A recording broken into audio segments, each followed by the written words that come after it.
পাবনায় স্বামী হত্যার বিচার চেয়ে সংবাদ সম্মেলন স্ত্রী মায়া খাতুনের। সিনিয়র রিপোর্টার জাহাঙ্গীর আলমের রিপোর্টে বিস্তারিত সোহানুর রহমানের ক্যামেরায়। পাবনায় স্বামী হত্যার বিচার চেয়ে সংবাদ সম্মেলন করেছে নিহত স্বপনের স্ত্রী মায়া খাতুন ও তার পরিবার। গতকাল বুধবার বিকেলে প্রেস ক্লাব পাবনা মিলনায়তনে এই সংবাদ সম্মেলন অনুষ্ঠিত হয়।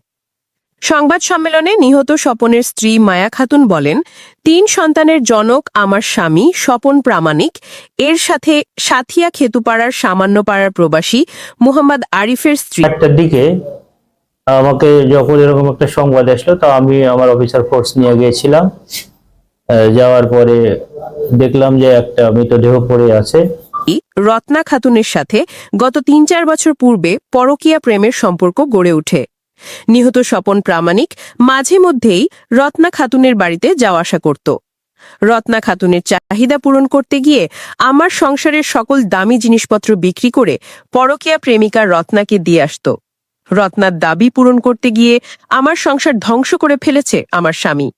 আমি আমার স্বামীকে তার ৩ সন্তানের ভবিষ্যৎ নিয়ে অনেক বুঝিয়েছি। এক পর্যায়ে গত ২-৩ মাস আমার স্বামী স্বপন প্রামাণিক রত্না খাতুনের বাড়িতে যাওয়া আসা বাদ দিয়েছিল। এ কারণে রত্না আমাকে হুমকি দিয়েছিল, তোর সংসার ও স্বামীকে কিভাবে ধ্বংস করতে হয় সে কৌশল আমার জানা আছে। এরপর গত শনিবার সকালে আমার স্বামী নিহত স্বপন প্রামাণিক কাজের উদ্দেশ্যে বাড়ি থেকে বের হয়ে যায়।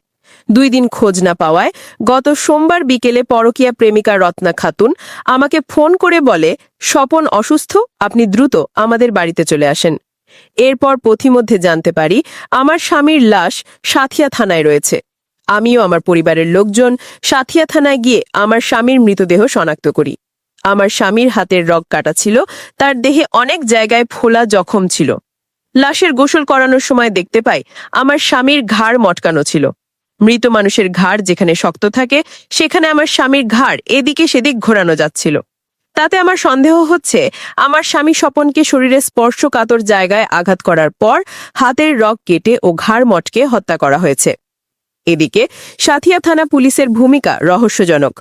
আমি মামলা করতে চাইলে তারা একটি কাগজে স্বাক্ষর নিয়ে আমাকে বিদায় করে দেয়।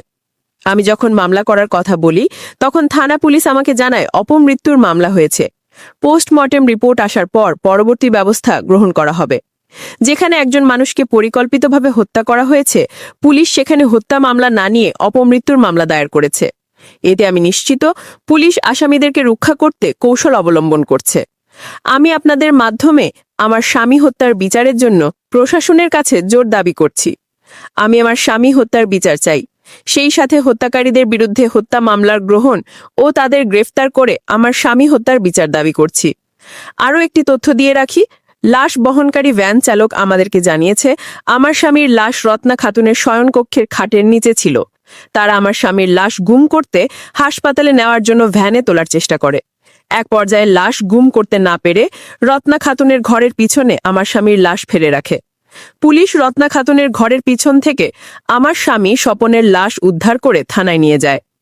উল্লেখ্য, গত শনিবার প্রেমিক স্বপনকে ডেকে নিয়ে হত্যার অভিযোগ উঠেছে প্রেমিকা রত্না খাতুনের বিরুদ্ধে। ঘটনাটি ঘটেছে গত সোমবার বিকেলে পাবনা সাথিয়া উপজেলার খেতুপাড়া ইউনিয়নের সামান্যপাড়া গ্রামে। নিহত স্বপন প্রামাণিক পাবনা সদর উপজেলার দোগাছি ইউনিয়নের খয়েরসুতি গ্রামের মুহাম্মদ ইমান আলী প্রামাণিকের ছেলে। তিনি পেশায় একজন ঘোড়ামির কাজ করতেন। সংবাদ সম্মেলনে উপস্থিত ছিলেন নিহত স্বপনের বড় মেয়ে স্বপ্না খাতুন, ছোট মেয়ে শ্রাবন্তী ও একমাত্র ছেলে আশিক প্রামাণিক ও নিহত স্বপনের ভাই টিপু প্রামাণিক। ধস্তাধস্তির সিমটম পাওয়া গেছে। বেড়ার একদিকে ভেঙে গেছে, হাতেও কাটা আছে। যে আমার ভাইটাকে মানে নির্মমভাবে হত্যা করা হয়েছে। অনেক